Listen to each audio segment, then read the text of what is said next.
Hello and welcome to episode 25 of Burning the Red Shirt. I'm your host, Zach Tao.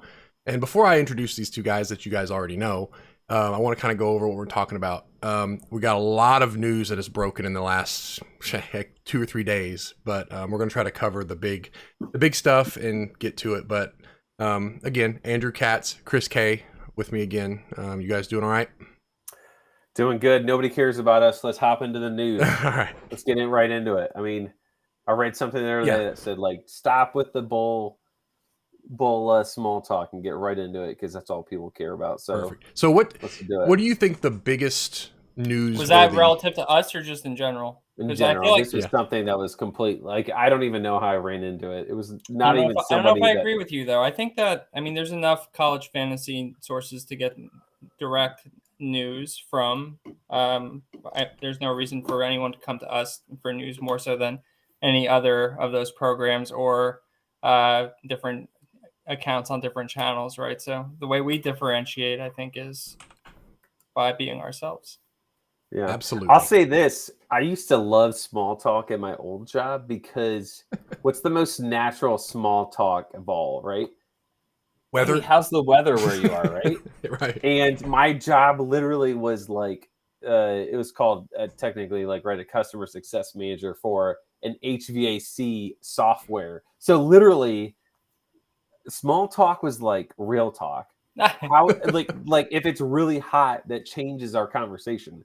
If it's really cold, it changes. Like if it's mild, it changes. Like literally, small talk was like business talk.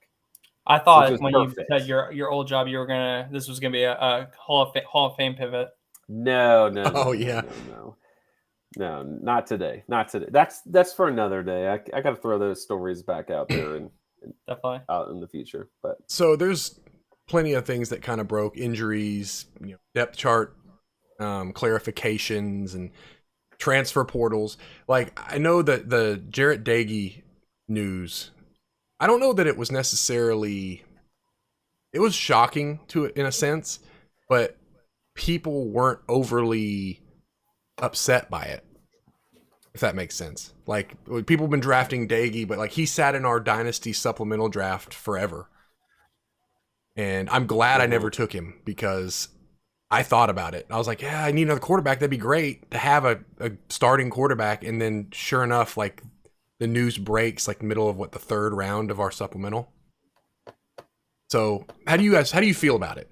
I think that one was it was at the time of our start of our draft, it was very much like a 65-35 Daggy. Mm-hmm. I think the fact that he's just like, F it, like I'm out, like I'm not doing this anymore is shocking. Yeah. Like where's he go? But the fact that, well, I don't want to get into this. You're gonna get me riled up. We're not doing this tonight. I think like Reed winning the job is not surprising. I think what's surprising is that like he won it 10, well, I guess it was more like 12 days before, 13 days before the season starts for them, and then is like makes Daggy like roll out and say, F it, I'm out. That's shocking because like where's he going, right? Like what could he possibly do? Where's he going? The season starts in 2 weeks. Right. And can he transfer I think for that's the ninth surprising. time? Well, I think you can transfer up to 3 times, and then you're blocked from 3 to 8, and then when you hit the 9th time, it's like an open availability thing. But I'm not completely positive with that. Andrew, what do you think about it? I think that it was definitely a surprise, and I think that you can glean that from the bulk of drafts that we did. That awesome rostered feature on Fantrax where you can just click on a player, click the drop down for rostered or the tab for rostered on that player's card, and then you could see all your leagues, all 20 plus of your leagues that everyone is in, because everyone does 20 or more leagues, where that guy is rostered, if he is rostered, and what team owned him. And Austin Reed, some people that in some leagues that we draft with definitely made calculated gambles across the Greg Brandt's Champion Series. Up till that point, we had 11 drafts. Mike took him in the first draft right after the news broke. This was like early March, and I made fun of him for it. And then in the second draft, CFF champ Zach took him, and then he didn't get drafted 9th through 11th of those drafts. We do 2 a month, so you can think of it as, okay, from the beginning of April until early August, he was not drafted in a draft that we get together every 2 weeks for 28 rounds, all 130 start, basketball format, start 2 QB. So the idea that this was expected, I think, is just that like expected or a likely outcome, I think, is not really a realistic representation. Right. The fact that, I mean, it wasn't completely out of left field, right? Because where Diggy was going in drafts, traditionally, it was like, I would say it was straddling between 8th and 12th rounds. If he's a clear cut, no doubt starter, like there was some doubt still. Yeah. Because if there was no doubt, he'd have been the top 5 round pick. Right. 100%. 100%. I was fortunate enough I didn't draft Diggy one time this year. Super fortunate in that regard. I've gotten really lucky with a lot of this news so far. I have a feeling that the hammer is coming for me. Like I'm gonna someone's gonna rip their ACL to shreds, and it's gonna be someone that I'm like 90% owned on. I don't want to say it, but you know who would be the guy that would hurt you the most, right? Don't say it out loud, but like, no.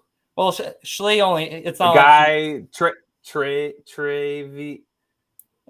maybe him. I haven't been able to get as much of him. I'm down to only about 20-25% on him.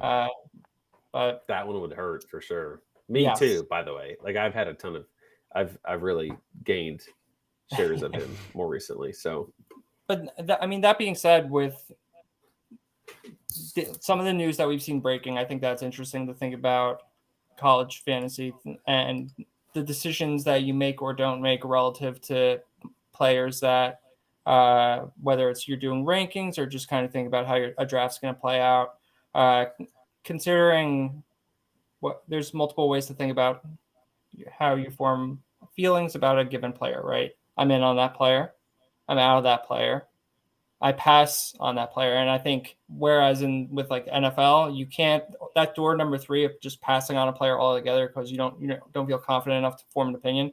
In NFL, I don't think you could do that because the player pool is too small, and you need to actually have a defined opinion on every player. But in college fantasy, like I think it's fine. Like there's 130 schools. You don't need to have a fully formed belief on every single player.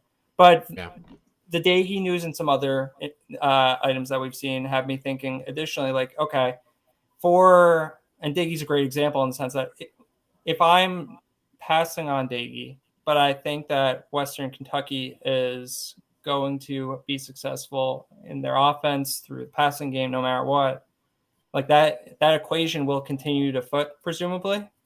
What if he's out of the picture? And then should I in turn just be drafting Reed because I'm like definitively out on Daigie? Like, does that give me just insane leverage over the field? And like, what are the scenarios where that actually makes sense? I think that, and I've the whole handcuffing scenario, like when do you? Yeah, so I've tried to give this a decent amount of thought over the last few days, and I think that the deeper, the deeper is not the right word, I guess, but where you need to like reach deeper into the player pool, it makes sense to try and form those opinions and prioritize like conference only drafts or like G5 versus P5, right, where the player pool is kind of slimmed down, but you're drafting many rounds. Like I think that it makes sense to kind of think about, I don't know if priority backups is necessarily the word, but forming opinions not just on players that you're out on, but if those players are destined to fail in your opinion, who's likely to succeed, assuming that you think that the program itself continues to succeed in their absence. I think that's a great point or a great idea to think about it. And I think a lot of people have done it, and they've done it at like a very steep level, right? Like think about SMU is a great example. Tanner Mordecai, Preston Stone. Think about I mean, the one that's like not being done that I was just thinking of is like UNC, right? Like Drake May is being picked, but like Criswell has a real shot at it. Yeah. Like at least like greater than 15%. And if you hit on that, like he's free. You're telling me like you're picking the 28th round. If you can draft your quarterbacks appropriately where your 28th round Jacoby Criswell is not a big deal to like miss on, right? Yeah. Like we And don't that's have a just how problem. you have to draft. We've never had This a is problem doing different it for than handcuffing Hawaii. a guy, though. Hawaii, Washington State, Mississippi State. Everybody goes and gets the handcuff quarterback option because they know they're just going to throw it all over the place. Why is this Well, different? when there's a battle, yeah, right. Like this year, Mississippi State's not a No, battle, I'm just right? saying So in like general. I'm nobody's. just giving you But examples. generally speaking, Texas yeah, Tech, right. Like you know. Texas Tech was the other one I was thinking of, not to go along with SMU. Like I think it's more beneficial to go with those types when you can gain a bunch of round difference between the QB1 and QB2, like as people believe it. You know, like I think what we're finding is that like going into the offseason, what do we think, right? Mordecai would win the job. We thought Shuck would win the job, even as much as like we didn't really think he was that great. And people were drafting Donovan Smith early. They were drafting Stone early. They were drafting Morton early, and it's proving to be like not worth it. But if they draft him in the 25th round, then like that's 100% cool because like the risk is worth it at that point. And I think Mike did a great job in the first early rounds of drafting Reed, and he's gonna like those teams have a leg up, especially in the early beginnings where like which I think we're gonna look at here our first draft of the year in February. Like you have like a lot of misses, so like how great is a big hit there? So Would you say I think there's some value to that. It's a leg up if he's any good. Like we well, I mean, the whole idea though is that like he's worth it, right? Like no, I get it. Well, I mean, week 0 Saturday, that August 27th is gonna be huge because, like, I said it weeks ago. I have honestly 2 things. I don't think Austin Reed's good. That's just my gut feeling. He went to Southern Illinois. He transferred to North Florida or West Florida, and then was great D2 national champion. Which, by the way, like, not knocking it. That's awesome. Like I know Conference USA is garbage, but like it's got to be better than what they were facing at West Florida, right? So like that, I don't believe it. But I also have like in my 2 or 3 biggest leagues of the year, Dynasty, which is amazing because he's eligible for 2 years in Dynasty, and then a big redraft of mine, I have him. Like I had the wherewithal for once to draft a high upside type guy late, and I did it. So like, it's a win-win for me because I'm either right or I'm wrong, and I have a dude that's awesome in my 2 biggest teams. So it'll be an interesting year for him. But week 0 will be huge for that guy. So how long do you think Daigie's been plotting this? Like this didn't just happen the day of. He's had this in the back of his mind. If I don't win this job, I'm gone. I just refuse to believe that like. All right, they had a team meeting, and Reed is the starter. Daigie, you fought hard, but you're the backup. All right, bye. Like I think like that's always been his plan from the day he set foot on campus. Right? It sounded like sour grapes to me. That's what. There's some people that I've talked to, not to be like super wishy-washy. I just don't know if they want me to like disclose the conversation and all that. It sounds like sour grapes. Like it sounds like Western Kentucky said, Daigie, you come here, you're the guy. Yeah. Okay. And he'd have no reason not to think that. And there's no reason not to think that. Like, who's he replacing in terms of like returners, right? Like there's nobody that really has to beat out. And then he didn't have it. He got beat out by Reed. And now he's pissed off about it, right? And like he has no allegiance to Western Kentucky. He's only been there since January. So like, what is that about? So it's super interesting. You'd think for like a 30-year-old man that he'd have some maturity to him, but apparently not. But I don't know. But I'm not surprised by. There's a lot. I think like technically like Western Kentucky hasn't even seen that he's like he's entered the portal, but he hasn't said like I'm leaving to Western Kentucky. Like apparently there's like a lot of back end stuff that you have to do. Yeah, like you said, but where does he go? What are his options realistically? Like, I know you don't want to really dive into specifics, but like, think about it. Like, there's nowhere he can go 2 weeks before the season starts, unless he wants to try to go like FCS or D2 or something. But Anyway, let's move on to the other quarterback news that Miles Brennan deciding to hang it up. So, what do you think about the LSU situation? Does this mean Daniels is the guy? Because there's nothing that's come out of there that makes me think that he's running away with that job now. Well, it comes at interesting timing because Nussmeier got hurt and couldn't finish a scrimmage or a practice or something like that, missed a day, and then Kelly, being a very genuine good guy, tells Miles Brennan that he's not going to be on the team. I'm sorry, he's not going to be the starting quarterback. Jaden Daniels was really pretty great at Arizona State. Like, that was a rush first offense, and when they passed it, he was great. Mm-hmm. I don't know. It feels very surprising that Nussmeier would beat him out, but I don't know. Like, it seems like he's got the lead foot for it, but I don't know. Right. Andrew, do you have like a vibe or a gut feeling on that one? Because it feels like we just don't know a whole lot about the situation. Yeah, I haven't followed it too closely just because I'm not super hopeful that it's going to be that interesting from a fantasy perspective. Whoever nets it out, and it's probably pretty likely that Nuss and Daniels both get on the field, either within a game to game or throughout the season. Maybe there's some trading off back and forth there in terms of who's seeing starters snaps. I mean, in a vacuum, yeah, I like Daniels. I thought that he showed good things at Arizona State, and I thought Nuss looked good when he was when he played last year. So I think they're both as quarterbacks good, but from a fantasy perspective, I can't say that battle really has a ton of my interest. That's fair. How about this one then? Reports saying that Hudson Card will start week 1 for Texas. Is that where'd that come from? I don't know that it's official. I just know that that's kind of the rumbling right now. It's just been people that are at the practices that are reporting on what they're seeing in terms of who's taking snaps with the first team offense. It is crazy that Card is still like getting the first snap, the first team snaps. Like, this feels like Washington is a very poor man's version of Texas. Like, Michael Penix is like just straight garbage. So like, if you can't beat out Penix, then like you're awful. So to me to kind of relate this back to Texas, it's like, like Hudson Card's not great. Like, he's okay. Right. And they have a lot of talent and weapons and things like that. And the Texas defense sucks. So like, you should be able to like throw it all over him.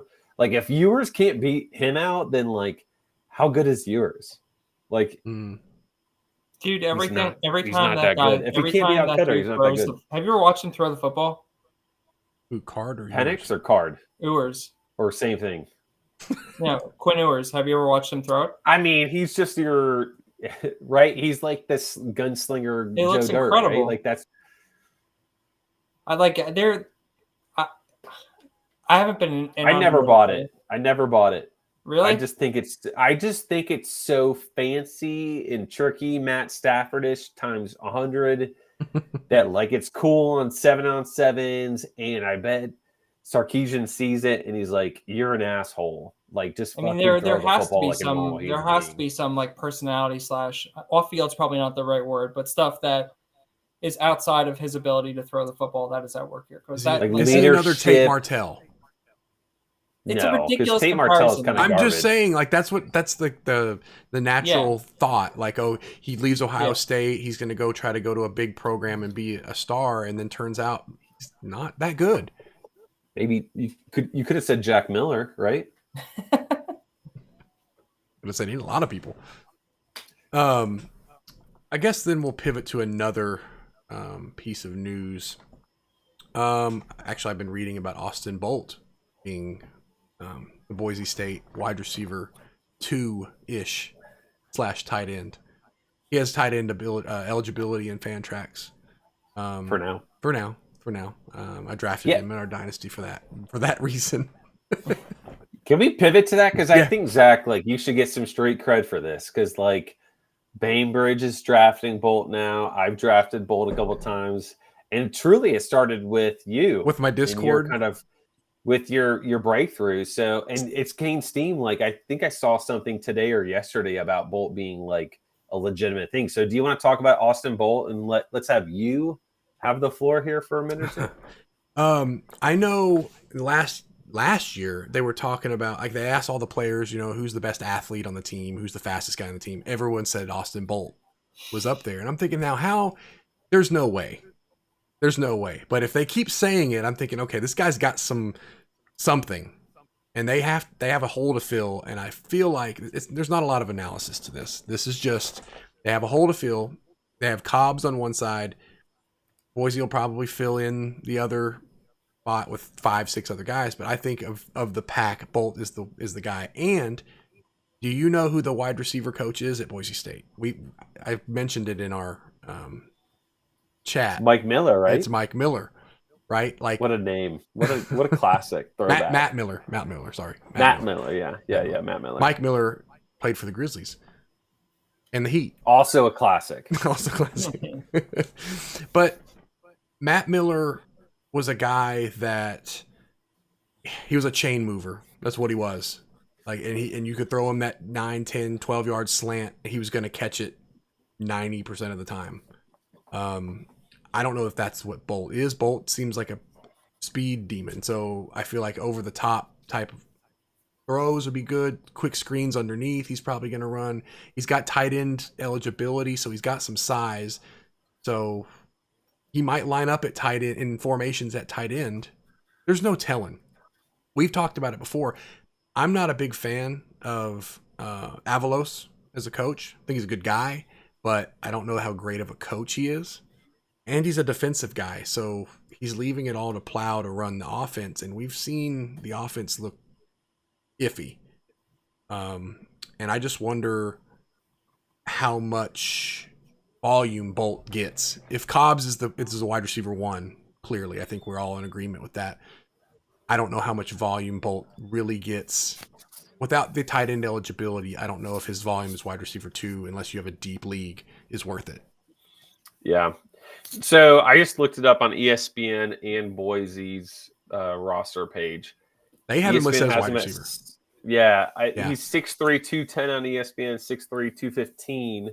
He's been talked about as like the fastest guy on the team, right? Like that's what kind of prompted the whole thing, which was cool.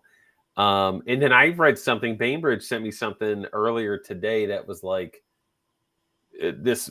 I don't know who it was. A Boise guy of some kind was basically like, look, like, if you're looking for a receiver 2 for Boise, it's got to be Bolt. He's impressed. He's done a great job. Like, I think 6'3", 215 is like real sized. Yeah. Like, that's not your like 5'9", 180. It's not Shane like Williams burner. Rhodes. Like, yeah, right. Like, this is like a real dude. So in terms of like a mid to late pick on a tight end, potentially, like, this is an amazing one. I think this is a great selection. Yeah, and I think if he holds the tight end eligibility, especially in our league with the premium, I think it's get the premium. Yeah, it's definitely worth it. But as far as I think Billy Bowens gets targets, I listened to Avalos talk about practice. I think it was over the weekend at their scrimmage, and the names he kept mentioning were Cobbs, Bolt, and Bowens. Now, Bolt keeps coming up in reports. All Bolt this, Bolt that. I'm leaning Bolt.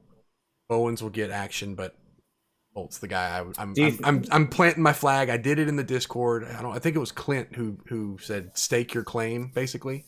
Yeah. Because I had said, I was playing the politically correct answer. Like, yeah, it could be this guy. It could be this guy. And he said stake your claim. I said, all right, Bolt. That's the guy. What do you think run-pass ratio is for Boise this year? It's going to be... I think it's going to be 60-40 pass. Not going to stop till the scoreboard hits 50, right? That'd be great, but I don't see that happening. Yeah. That's what they said last year.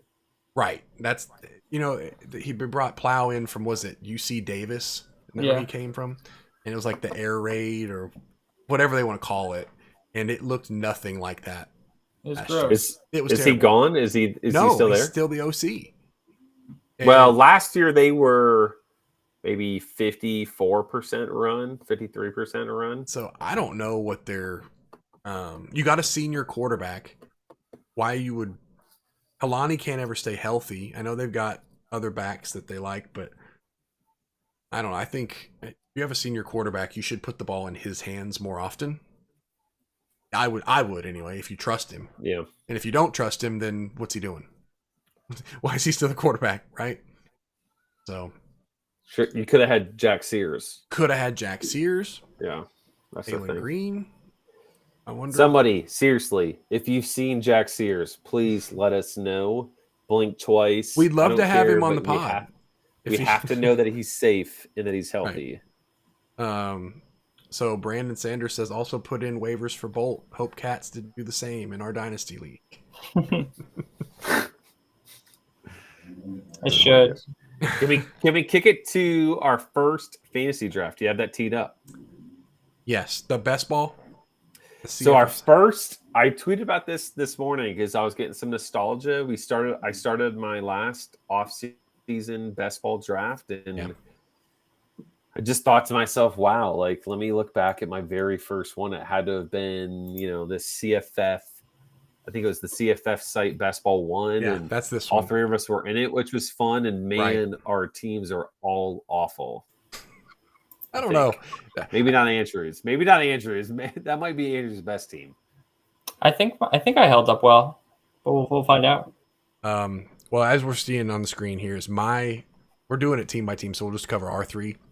You didn't foresee something happening to your second round pick? No, I didn't see that coming. Can't say that I did. On paper at the time, I have heard some deep black web, or what is that? Dark web message boards saying that Hartman might be back earlier rather than later.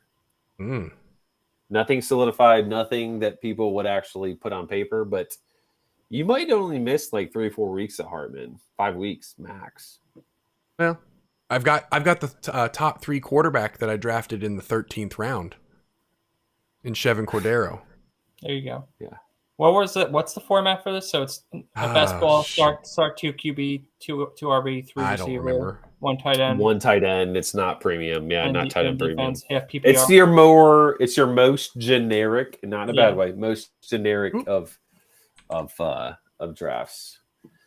So I mean, Vaughn. I went Deuce Vaughn. Everything looks I had the pretty... 6th pick, so I'm assuming all the running backs were gone. So I took Vaughn. This is the only time I've taken Vaughn in any of the drafts that I've done.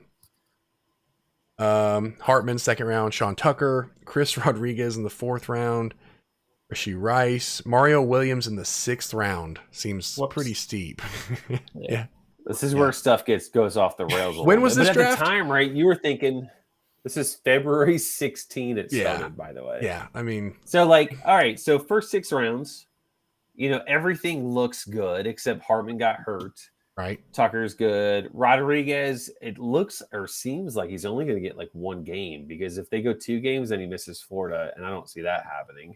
Rashee Rice in the 5th is a great value. And like, I understand Mario, right? Like Mario Williams, like, you were just, that was a USC receiver. Like, I don't blame you. So, and Keaton is awesome. I have Keaton everywhere. So I think that's not the worst. You top dogged 7. me for taking him.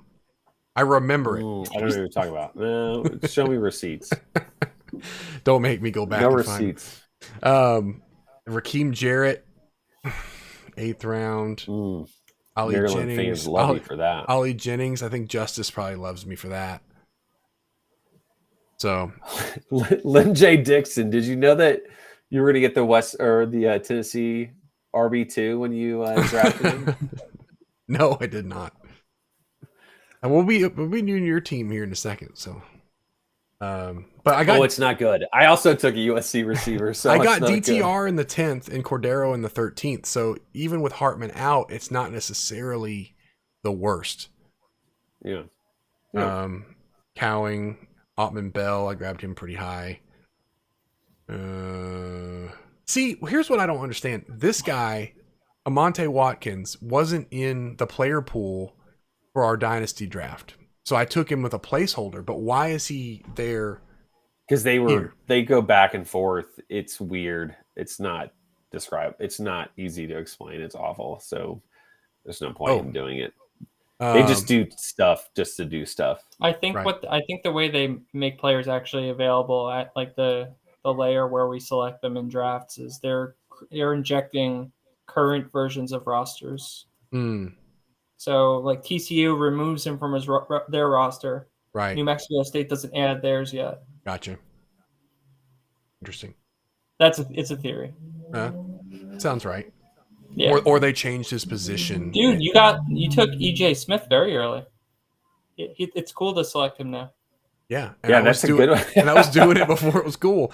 Exactly. Yeah, that's a good one. Yeah. And Isaiah Williams, everybody loves him week 0 at least. Yeah, he's fun. This might be my best team at the end of the day. That's not a good sign. Yeah, it's not a good thing, but it's not the worst You were the originator of Amari Huggins, Bruce. I guess maybe that's where Josh got his love for him from. CFL was.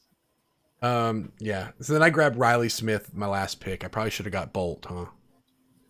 In February. Yeah, he thinks he should have gone Bolt. Yeah. Now I did hear that Riley Smith is supposed to be getting like all the tight end reps for Boise State. Dude, he I and fell Hopper for that trap last year. Right. I'm not terrible. taking a Boise State tight end because they rotate like 3 different guys through there. No. I'm gonna go with Bolt and hope that they just line him up wherever the hell they want. Yeah. Here, just right below me is Oh boy, Chris K. Speaking of, we talked about Ewers earlier. Here we go. I got Josh Moore. That guy's an NA. So that's never. Can we rewind 20 minutes ago to Chris pontificating how he never was into it? Ewers. So you had the 7th pick. I had the 6th pick. So you picked right after me, and I took Vaughn. This was before Gibbs really got pumped, and I think you pumped him. I was always pumping Gibbs. I know. I think Gibbs was great, but like Gibbs never I honestly like you can get Gibbs later. I think I got him today in a draft 7th as well. But you could have gotten him 9th, 10th, 11th pick maybe in drafts. Not that it really matters. Like if you're not getting him in the first round, then you're not getting him. But like that 7th feels about right. Like nothing wrong with that. I was scared for Booty for a while, but he seems to be awesome. At the time, there was a lot of doubt surrounding him. Definitely. That's why he fell to the middle of the 2nd round. Well, he was falling more too. This was like I think a little bit before the complete falling out of injury or sit out. Like he was getting picked in like mid 3rds, late 3rds for a while. By the way, I love your quarterbacks. Love them. Van Dyke is awesome. You got Ewers in the 4th. Van Dyke in the 9th. Okay, so Van Dyke I like. It's a little steep, but Slovis. Is just a bad. I got a lot of quarterback. I think I took DJU and Nix in this one. You got DeLaura in the 16th. Of course. And you got DJU in the 20th, which seems pretty steep into the other drafts that we've seen. I don't think it's crazy. Well, when he wins the Heisman, we're not going to complain about his 20th. God, I hope he does because round. I'm coming for Dynasty if he's winning the Heisman. All right. There's Bo Nix. I told you. Yep, Bo. Great. Well, I got a bunch of dudes going to hit 20 points. Lane Hatcher. This is such a. I like the Dylan Johnson pick late. Like I think that's awesome. Eric All in the 34th is great. But what was I think Keyshawn Smith, by the way, is an awesome pick. Like I think he's the receiver 1 for Miami, and that's going to be a great spot. But also took Billy Kemp and Christian. How many teams was this? 12? Yeah. What are you trying to say? No, I'm just asking. Was it 12 teams? I think it was 12. Yeah. Very questionable picks mixed in here. I went twice on USC receivers, by the way. I don't know if you noticed it.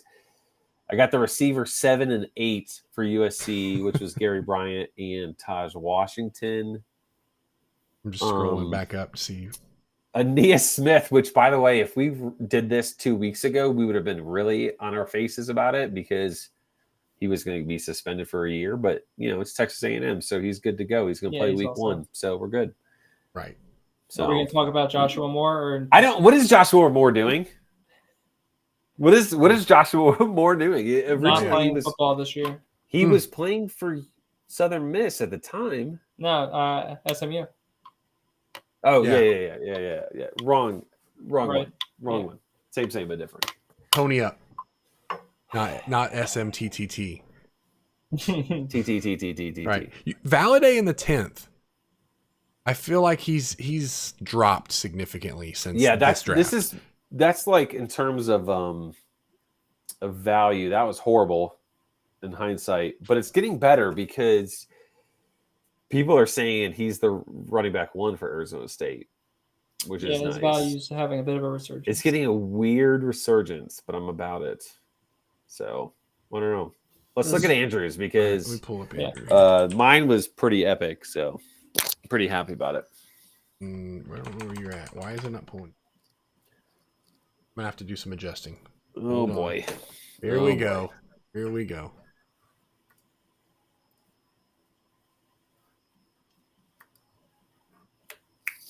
Why can't I just see Andrews?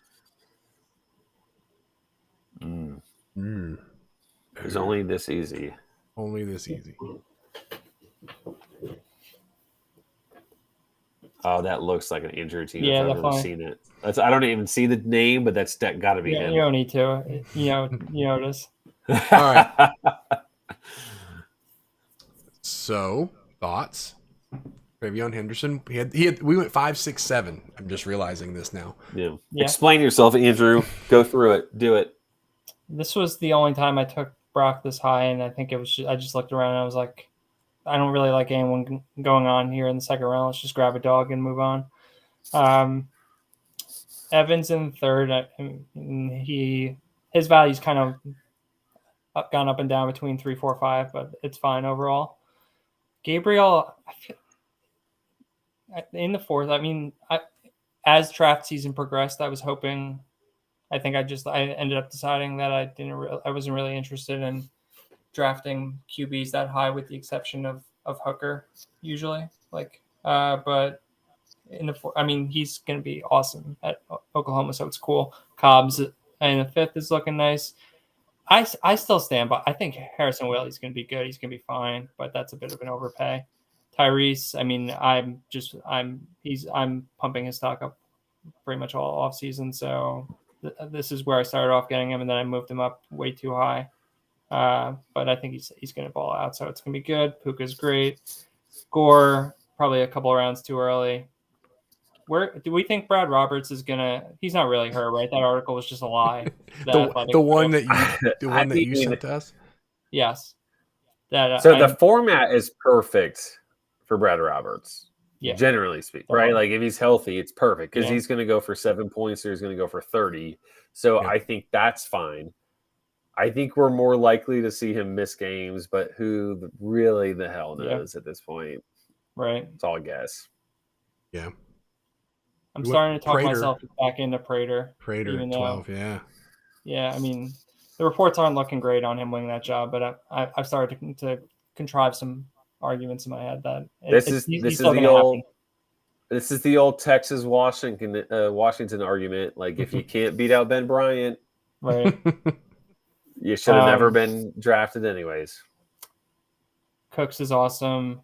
I don't know why I took McMillan. That's the only time I've drafted him all off season. Like him or the guy whose name I can't pronounce, who's started Romeo Odunze or whatever. Yeah. One of them will ball out. He went like really similarly draft wise. Like that was like basically I think back-to-back type rounds or something like that.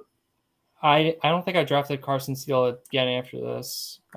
Maybe he ends up being okay, but I don't know. I just don't think he's that interesting. Rising is cool. Donovan Green. Let's go. Drake May will win the job, right? Wait. So Brandon Sanders just slacked in this other group I'm in that on Monday they will announce a starter for the game. Oh, that's cool. The rumor. Now the thing is, they said they will announce the starter, but they don't necessarily say if he's going to play the whole game. So real quick, Devi IDP grind says what is that? Is that a person? Yes, he's a comment in our YouTube chat. Reason for Watkins is Fantrax had him as a DB. So if you had primary position only checked, he wouldn't have shown up in an offense only league.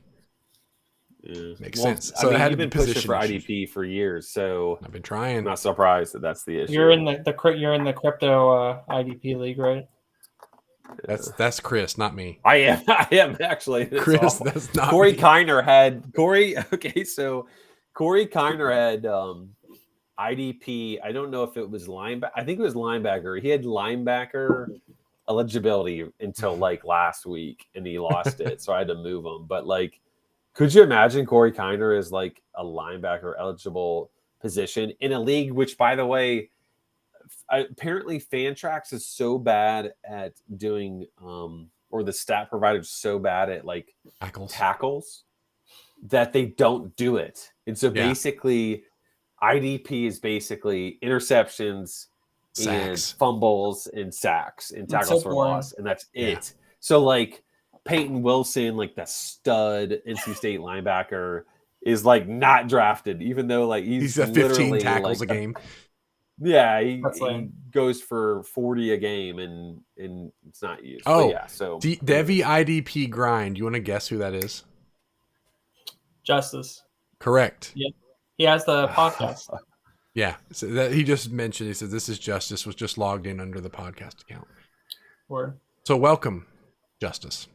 Hey man, dude, look at this value I'm mining though in the 20s with Trey Palmer and JT Daniels. I was just gonna say Trey Palmer, JT Daniels, Chandler's turned out to be awesome. And but then here, is this the draft where I take a guy who's now in the NFL? I think he's throwing to Joshua Moore in the USFL these days. Brandon Lewis. Yeah, he's yeah. Who would have thought that an Air Force player would declare with eligibility remaining?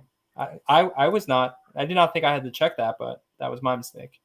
Dude, and more value in the 30s with Lockhart and Stetson and Farouk. I mean, this team's. I think this team takes down this draft.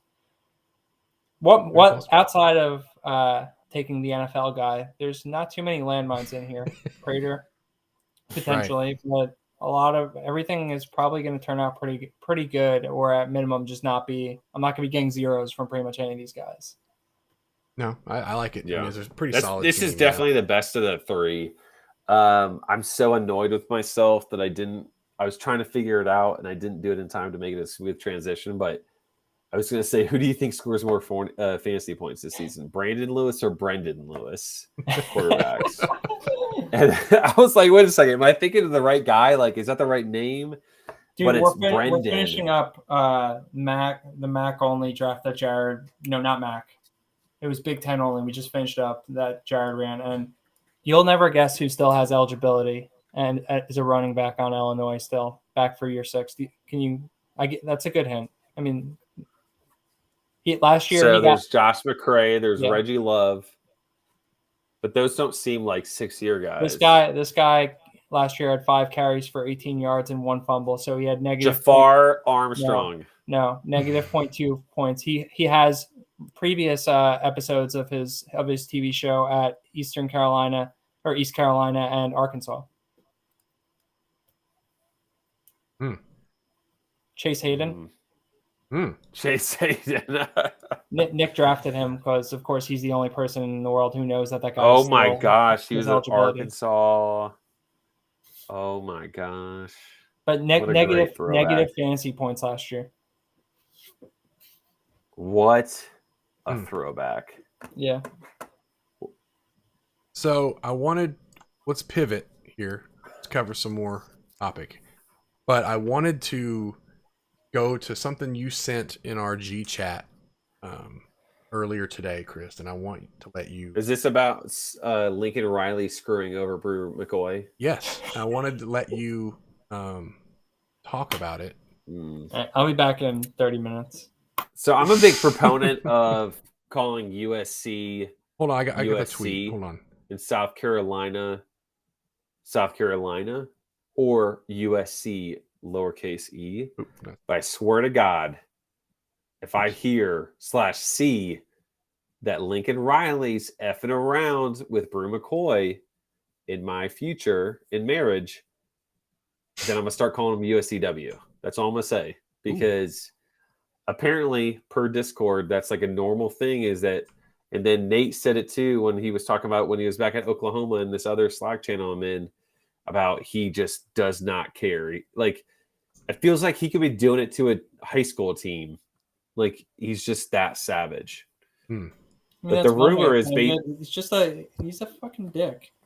Yeah. Well, the rumor, to start back at the beginning here, is the rumor is that the reason why Bru's getting held up is not because of like transfer in terms of like, can you do this or that? It's, has USC released him from USC, which is ridiculous because they suspended him back in like July of 2021 and like kicked him off campus essentially. So here's the tweet. Here's the tweet that you sent. What a great first tweet, though, by the way. Yeah, can we scroll to the beginning? Right. Hold on. I want to tell people how I got this information. You sent this tweet, and it says there are 2 routes toward eligibility. 1, USC grants release.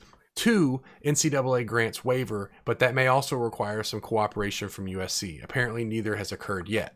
So I'm like, okay, well, what was this in response to? So I scrolled up. In the first tweet, watching Tennessee practice, it's pretty evident that USC transfer Bru McCoy is smoother in running routes and more comfortable in the offense than early camp. He's catching everything thrown in his area code. Now he just needs to get eligible. He's got a lot of area codes, as we know. So, I mean, he's catching everything. Right. So, sounds like a good... if he's eligible, we've been right the whole time. Can we get a pulse check? Can we go around the room and just say between 1 and 100% how confident we feel that he's playing in week 1? And I'm going to start it with you, Zach, and I'll go last. That I think Bru McCoy is playing week 1. Give me a percentage chance that he's playing in week 1. Well, or their he's first not game. eligible yet. And they've got 2 weeks, right? Basically 2 weeks. Yeah, September 3rd. So it's like 16 or so days. 17 days or so. It's going to come down to the last minute. But I'm going to say it's 30% that he plays. Yeah. Andrew? No, I don't think Riley's backing down, but I still would put it... So I'll put it at 70%. So what's the hang up? Okay, they're not releasing him, but why? We've covered that he's a dick. I get all that, but because he doesn't have to. But at what point does that expire? That he is released? Like, I don't know. It's this weird scholarship thing. Like when you're given a scholarship, though? It's all scholarship based. When you're given a scholarship, in a sense, you have to be released from it, which is so weird because in a lot of times scholarships are like a year-to-year contract. Right. It's complete garbage. And another reason why coaches can make millions and leave on the drop of a dime, but players until a year or two ago, they can violate and void their contracts, but a player can't. Exactly. Yeah. But my USC was the first school to do that, like that 4-year guarantee thing. Do you remember this? Who's that? Like USC was the first school to do the 4-year guarantee of scholarships. It was like a huge headline a few years ago. But what I would, that it just popped in my head, but I can't imagine that really has anything to do with it because they've had other kids transfer out too. And it's not like, what is special about this case in the sense? Well, I thought the same thing, but then one of the guys on Discord was saying that a couple USC to Ohio State transfers, one of them being a kicker that hasn't even been approved. One of them was linebacker, I think, was super delayed. Really? So it's like a common theme. Nate jumping on board and saying the same thing. Yeah. You give me a percentage, I was going to say 40%. Like, I think it's very possible he's not playing until week 2 or 3, which is just like, if you're going to make him eligible in week 2 or 3, then just make him eligible to begin with. Like, that's a bandwidth thing. That's not a you're like penalizing him. At that point, you're penalizing him. What I don't get is if the NCAA can say, well, no, he's eligible, then why do they have to wait for USC to release him? I don't know, because the NCAA has been asked backwards for about 100 That's years. fair. Like, That's fair. none of it makes any sense. The fact that Lynn J. Dixon could have, and Jarrett Dagey transferred as grad chance, like everybody's like, well, he's a grad transfer. Yeah. Well, he did the transfer already, and now he's doing it again. He graduated 3 years ago. Yeah, Dankey's got 7 kids, a member of the LDS. It makes no sense. I don't know. We'll see. I'm prepared for the absolute worst. I'm gonna jump in a bunker and have one of those handheld TVs and just have a 30 rack of natty lights, and just you won't hear from me for a week. I think it'll be the week of the game that they announce. I don't think it's gonna be this week. I think it's gonna be the Wednesday prior to the Saturday game that they'll announce that he's eligible, if they do. But we'll see. I don't know. We'll see. It'll be make or break. It'll make or break my year. All right. Got a lot riding on this one. Did you guys want any topics you wanted to kind of cover before? No, let's rock right into the 3 wins and let's kind of rock and roll with it. All right. Yeah, who are we talking about today? I got to recalibrate it here. It's not. I had to do a bunch of screen changing. Duquesne. Yeah, exactly. But as you can see from here, Hawaii is where we're going to start. Mm-hmm.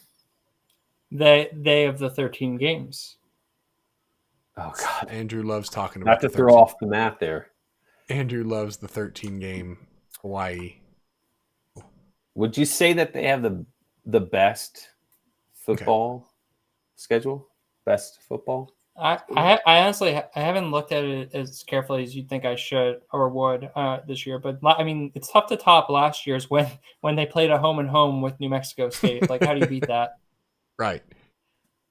So they open up with Vanderbilt. Did we do Vanderbilt? I don't know if we covered Vanderbilt, but I think if they're what time? 10:30 p.m. your time. That's nice. CBS Sports Network, which I don't have, so they were kind. They were kind of kind to Vanderbilt there. So the primary problem here is when we start the conversation surrounding Hawaii, we then bring in all the tangents that I want to talk about Hawaii from, like me getting into a spat with some guy who lives for just schedules of games and channels on which the games are played on, and getting into it with him about how I'm upset that all the midnight Hawaii games are potentially not available for any on any channel other than pay-per-view outside of Hawaii.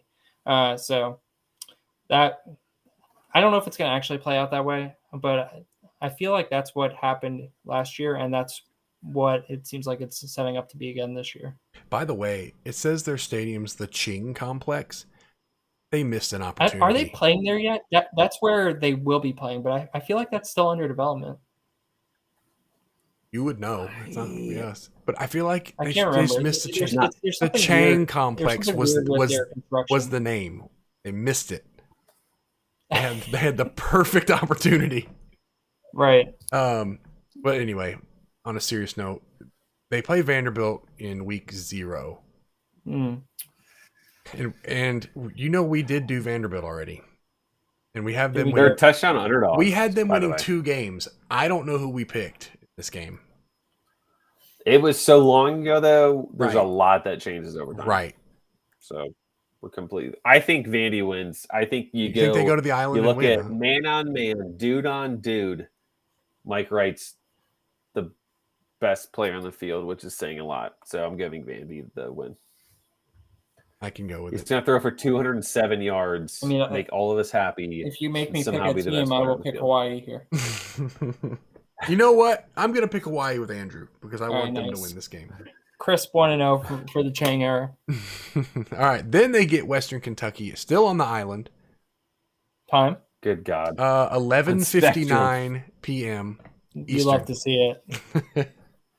Spectrum pay-per-view. I can't see your screen, but I remember some years we get the 12:30 kick.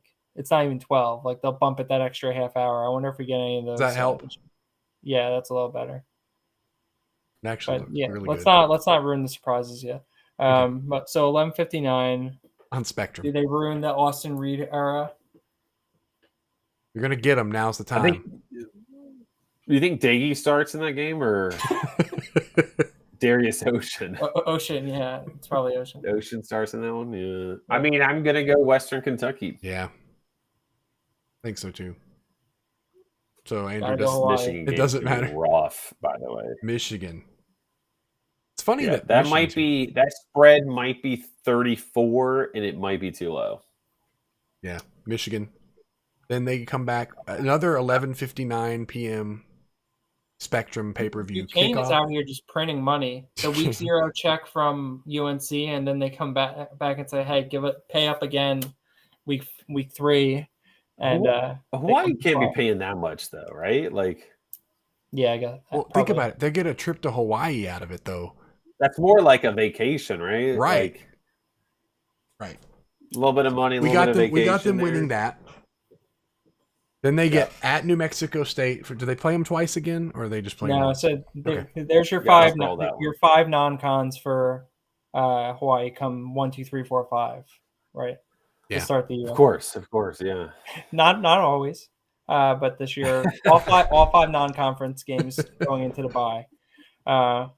At New Mexico State, you got to give Hawaii the win there, even though it's off the island. I think that on Flow Sports. 8 p.m. on Flow Sports. Flow Sports. What TV channels do they have in the Mountain West? I don't get this. That's then the bye. Okay, yeah, the bye. Then at San Diego State, I think that's a loss. At the soccer stadium. This is gonna be easy, by the way. This is soccer stadium. Easy. Oh yeah. Loss. You think they lose in Nevada? No. Yes. Home Nevada, against Nevada. Nevada sucks. They beat Nevada. I don't. On Spectrum pay-per-view, they're not losing. Sir, have you not looked at the CFB winning edge roster strength numbers for Nevada? They're beating. What do we think? Side note: what do we think it costs per game on Spectrum pay-per-view to watch this game? So, Oklahoma does that random pay-per-view game every year, right? Yeah, it's like against Tulsa. How much do you think that one costs? It's I think they do $40, right? Yeah, it's $50. I would. Hawaii knows their audience. I think they probably charge $50 because they know that you can get a season pass for $300. Yeah, I would guess. I'd be so mad. Okay, so we have them beating Nevada at Colorado State. That's a loss. Yeah. Then Wyoming at home. At home, I think they win. I mean, if you had them beating the other teams, you got to have them beating Wyoming. They got 3 returning. That's a win total. I think at Fresno's a loss. Utah State's a loss. Whoa. What time's the Utah State? Oh, game? Justice says it's stupid expensive, like $200 for the package. Yeah, that's not going to happen. That's a no for me, dog. Like, what? All right, so we have a loss Fresno, loss to Utah State. Then they get UNLV, 11 p.m. Eastern on Spectrum. Is that one? Is that on the island? Yep.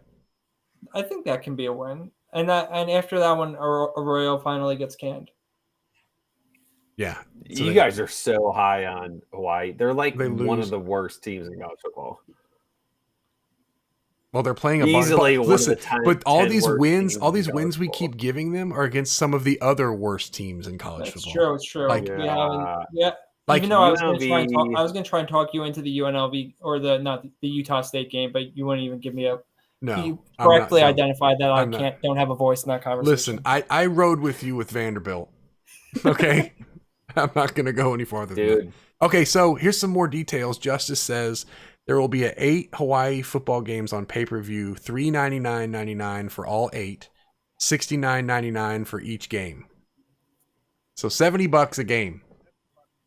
Maybe the part that's unclear. Could you imagine? We can use our business account to pay for that, guys. Is that there's a distinction, and I forget if do you need to buy that if you live in Hawaii or if you live anywhere else? I assume it's anywhere else. Well, Justice will get back to us here in a second. Are you moving to Hawaii for the season, Andrew? Does it matter? I'm always looking for my beach house. He's always looking for an edge. Let's recap. So Vanderbilt, there's 1. Duquesne's 2, New Mexico State's 3, Nevada's 4, Wyoming's 5. UNLV is 6. We have them bowl eligible. They're 6-7. 6-7. Do they get the waiver to There's- play in the bowl? The Hawaii Bowl? Yeah, There is they'll get absolutely no way they win 6 games. All right, Andrew. There what's is the no number? way they win 6 What's games. the number? Oh, At best, they I'll transition. At best, they win 4 games, I'll transition to At our best. second team. which is Michigan. you weren't even willing to entertain them beating San Jose State to close out the year? No, No, not at San Jose State. No, not on I a told you I rode with you on carrier Vanderbilt. ship. It doesn't matter. It's Hawaii. The number's probably like 3.5, isn't it? Oh my gosh! No, I can't. I'm even- pulling it up now. I'm pretty sure it's like 4.5. But I was gonna say it's like 4.5. That's not bad. 6 isn't You guys that are bad. idiots. This is the one that I cannot believe you guys are doing this. Oh man, I'm waiting for Justice to reply to the. Is it restricted to non-Hawaii, or you have to be on the island to get it? Like it really matters. I know he's gonna pull it back up on here. So we'll go ahead and move to Michigan. it's 4.5. 4.5. So 6 Yeah. isn't crazy. Heavy over. under juice. Heavy under juice. We had Yeah. one. I know there was one we did. It was like we picked like 9 wins, and I think it might have been San Jose State. I think we picked like 8 or 9 wins, and the over under was like 4.5, 5.5. Yeah, the problem becomes if you had me pick all the Mountain West teams, every team would have like 10 wins. And I don't know where the losses are coming from. They're going. Oh, All boy. of them are going undefeated in non-conference. Is what they're Right. doing. All right. So So- Michigan, we're going to open up week 1. Colorado State, not the most gimme of openers, but they win it. I think it was more gimme last year, but like the new fun stuff going on there makes it a little bit more challenging. But they're like 4 touchdown favorites. Like that'd be kind of shocking for them to. All right. Let's just They'll say lose that that one. they start 3-0 because we just picked Michigan to We beat didn't do them already? Michigan. Oh, no. I was thinking of Colorado State. We Sorry. did state, yeah. So win against Colorado I mean- State, win against Hawaii, win against UConn. Andrew, did Why you have stop any? at Maryland? I was gonna go there, but I'll figure these are the non-cons. So, any opposition to UConn losing that game? I think that there's a real chance that Michigan, maybe not overall as a team, but from a fantasy perspective, like we've started to finally have the interesting conversations surrounding the run game that have been going on in my head all off season. The idea that like, why are we drafting these 2 running backs so high? Compare them to other teams that do similar things, and we're not drafting those teams' running backs anywhere nearly as high as Michigan's. Did everything just go perfectly last year to result in the fantasy relevance for 2 running backs on Michigan? They averaged like 20 fantasy points a game last year. Yeah. But other teams play very similar ball, and they are nowhere near as successful from a fantasy output perspective. Like, so I think that a lot of things happened last year that aren't necessarily likely to repeat themselves. I don't agree. I don't. You're a Michigan fan. I mean, all John Harbaugh wants. Okay, so a couple of things that go into play here, right? Like, and I'm willing to admit that like Michigan can be a very slightly above average team, win 10 games, lose to Ohio State, lose to Iowa or Michigan State. You're going to say all they want to do is run. All they're going to do is run because that's what Harbaugh does. Previous years too, and it didn't do any. It didn't result in fantasy relevance for the running backs then. Okay, let's pick a year. What do you say? 2019, 2020. Is that good? 2020 they played 6 games. So were they that bad that you want to throw it out the window? They can't. It was COVID year. You really want to prove your point on COVID year? It happened. Okay, we're ignoring that. 2019. I hate to interrupt you guys, but Justice is saying that sorry, the article is behind a paywall, so not sure on other details. It's $300 a pop. Actually, and in the Discord, Clint says he wants to see us do Colorado State because Andrew talked about them while doing the Boise slate. So maybe next week we jump. We did them, no? Did we do Colorado State? We've done Colorado State, haven't we? No, we have not. We have not. Oh. Anyway, let's jump back to Michigan. Let's get this done. So Let's win. pump So it out. they're 3-0, 4-0 when they play Maryland for homecoming. Okay. Then they go at Iowa. Mm-hmm.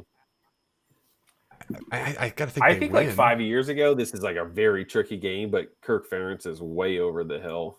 Like Harbaugh is like about to be, and Ferentz is like on the other side going down. Like, so we got them going 5-0 at Indiana. We got to pick. If you're picking to beat Iowa, you're picking to beat Indiana.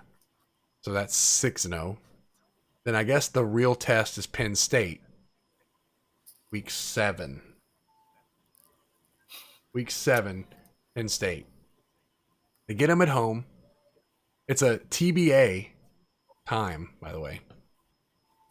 It's gonna be a 3:30. You just can. It's gonna be a 3:30. Not big noon Saturday.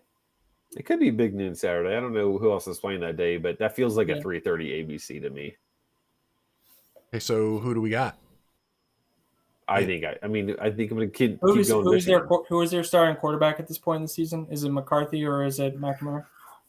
I mean, that in itself is a great conversation. Mm-hmm. I think Harbaugh said today that he wasn't necessarily going to name a starter, that both of them are playmakers, and that it may mean that they play both of them early in the season to create watching McCarthy just like navigate being a quarterback like that dude is not a quarterback, but he's still better than McNamara. He feels like a mix of McNamara and let me put it this way: he's not a drop back quarterback. No, but he feels like a good runner, like a super garbage poor man's Denard, but like a better passer to like Cade's level. So it's like, do you want like a little bit of a sketchy Cade, but like a great runner? The thing that sticks in my mind with JJ McCarthy is that fumble against Michigan State that just like was pretty huge. He needs to be in just an RPO he's a true scheme. freshman, so he needs to be in an RPO scheme. Like, yeah. They want to run it, so maybe having that option is like a good thing, right? Like, does that offense get better because he's just going to run it as well? Like, right? You hand it off to Blake. Oh no, I'm holding it and I'm running myself. Like, Cade doesn't do that, and McCarthy gives him that. But so the answer is they beat Penn State. Yes, I'm going to lean they beat Penn State. Okay. Then they get the bye week. Then they get Michigan State at home. I assume we picked Michigan to win this game. Yeah. But then the real test. That's true. So they're 8-0 going to Piscataway to face Rutgers. Is this where the season falls apart for Harbaugh? He's looking ahead. He's looking 3 games ahead to Ohio State and loses to Rutgers. Does that happen? We always play him tough. We don't always play him tough. I was going to say, a couple of years ago, they played him tough for sure. Yeah. That was such an epic game. That was on my birthday. It was like double overtime. So I guess here's what we're asking. So we can just go ahead and say they're going to beat Nebraska, beat Illinois, right? So do they beat Ohio State this year? At the shoe? No. So they're 11-1. So. They're 11-1. That's because we don't have them losing anywhere else. So 11-1. Yeah, I think Michigan. they win. Yeah, I think they win out. They just don't beat Ohio State. So the question becomes, what a game, though. Think about that. Like, if that's the scenario, we're not expecting Ohio State to lose any games prior to that. They're going to both be undefeated, 11-0, going into the final week of the season. That seems like dream two scenario. top 5 teams. That seems dream scenario for the TV for the network. But we'll go ahead and to the last team, LSU. They open up a Florida State in New Orleans, the neutral site for LSU.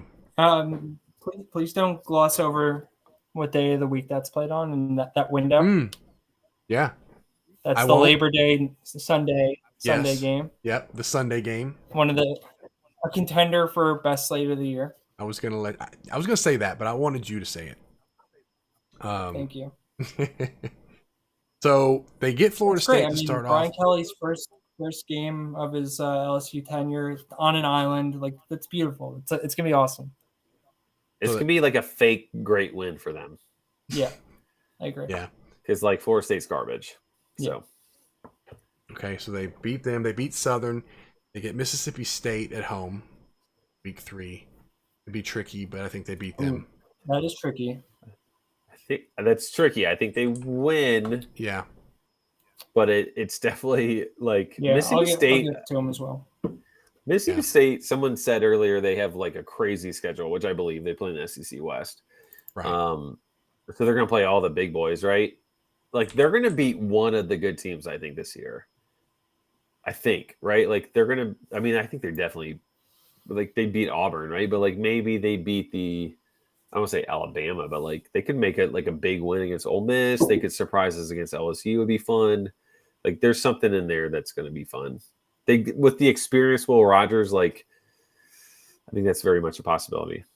Okay, so we got them going 3-0. Then they get New Mexico week 4. It's a win. Mm-hmm. Yep. Then they go at Auburn. Who's favored in that game? Do you think? It's at Auburn. Auburn. Okay, so one scroll down a little bit. To Auburn should be either like 3-1 or 4-1, or even maybe 5 like undefeated because the schedule is pretty weak to start. It's really just do they beat Penn State, so you'll get that like fake line. I think Auburn could be like -1.5 or -2 or something, but I would go LSU. Okay, so you're saying that Auburn would be favored. I think we're going to get a fake line because Auburn plays a bunch of softies. They play, oh man, who do they play? Can I interrupt you? Sure. Nick, CFB Winning Edge, just tagged me into a tweet where the New Mexico State Nevada game time was announced. Oh, I can update the graphic. Yeah, and we can plan our flights. So the tweet says exactly. The tweet says 8 p.m. on ESPN2, but the guy is a New Mexico beat writer, New Mexico State beat writer who's tweeting. So I assume that means actually 11 p.m. Which sets up for a beautiful 2-game slate. Dual late game action. Holy shit! What That's a nice. amazing thing. That's what we deserve. I mean, oh man, that fate has conspired to give us that. Yes, that's awesome. Awesome. That is awesome. So Auburn plays Mercer, San Jose State, Penn State, Missouri, LSU, all at home to start. So you say Auburn's favored? I think there's a shot that they're favored just based on a soft record. So you're saying I'm not sold on Missouri. So you're saying that LSU's an underdog? I think and while I'm talking about underdogs, oh my God, I have to do it now. I'm already get it together, man. You had it perfect. I was trying to get you to say the word without me prompting it. But Underdog Fantasy is the easiest place to play fantasy football. Draft your team with no in-season management. Get the optimal score each week of the season and have a shot at over $10 million in total prize money in their Best Ball Mania 3 contest. Head over to UnderdogFantasy.com or the App Store now. Sign up with the promo code BTR, and Underdog is going to match your deposit up to $100. Again, Underdog Fantasy, sign up with the promo code BTR and draft your Best Ball Mania 3 team today. Now, I want to kind of piggyback on that with you saying that DraftKings did post their college football stuff. So Underdog should be coming soon also. I would hope so. Yeah. I mean, we're only 10 days away. I have no idea when it's going to come, but it's got to be somewhat soon. You can bet when it happens, we'll be posting about it for sure. Yeah. And hopefully we're talking about it next week. Gotcha. That's the hope. All right. Did you not hear me say something about the best and then saying like football? Like I was saying best in ball and all the early. Next time I'll catch on now that I know what you're trying to do. Okay. Hump day gotcha. Hump day gotcha. Right. All right. So Auburn, that's a tough game to pick. I think I'm gonna pick Auburn to win that game. I like LSU there personally, but that's just me. Pick LSU? Okay. We'll go with LSU. So LSU is undefeated. They're 5-0. Mm-hmm. Then they get Tennessee at home. I think Tennessee beats them. Same. Yeah, I can get with that. Then they at Florida. Ugh. I don't know. Yeah, I mean it's the SEC, right? Right. There's It's so the much SEC, but there's so much unknown between not just LSU, but Florida. I like Florida there. I mean, they're Yeah. in the swamp. I'll probably I lean agree. Florida, yeah. I agree. Then they come back with Ole Miss. Do they lose 3 in a row? So they lose Tennessee, Florida, Ole Miss? Yeah. 3-0. Go to the bye week. Then... Ooh. Oh, boy. Oh, boy. couple L's coming out of the bye. Hello, Woo. SEC West. We're here. Ugh. So they get Alabama. They get them at home. Get them in Death Lost. Valley. Yeah. God, if they make that like the 8 p.m., which has got to be one of... It's got to be, right? Yeah. It's got to be one of your top 10s that Yeah. SEC selected 8 p.m. start time. But yeah, that'd be so disappointing. Lose to Alabama. Then Yeah. at Arkansas, like, ugh, that game's always a good game. LSU Arkansas. It's a Golden Boot, right? Golden Boot. Yeah. Well, it's in the past.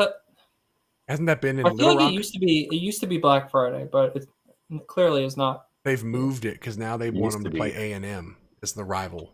Mm-hmm. Fair. And then we get Missouri, Arkansas as Black Friday as well, I think. Yeah. Which is fine. Like Yeah. LSU A&M is fun. So we got them losing Alabama, losing Arkansas. Yeah. Yep. Okay. And then Beat they UAB. come back, the bounce back win against UAB, probably to be bowl eligible. Probably a tightish Somehow. game there. Yeah, so we're gonna pick them to beat UAB. Then they go close out at A&M. That's got to be an L. Oh, that's an L. So it's 1, 2, 3, 4, 5, 6. They have 6 wins. Feels right. Works for me. By the way, we've covered 60 teams, whether it's been on our podcast or just tweeting out stuff about it. So not even halfway there. So I know Andrew hates this, but we're already here now, so might as well. We got a couple weeks left till week 1.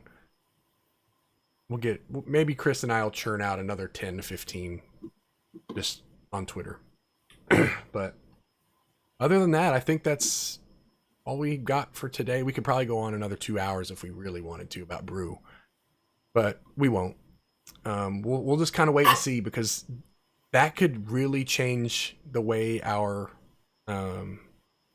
credibility goes through the roof if he's eligible, right? Yeah. Yeah. Or we go off the grid, one or the other. Right. So, all right, guys, that's all we got. So until next time, talk to y'all later.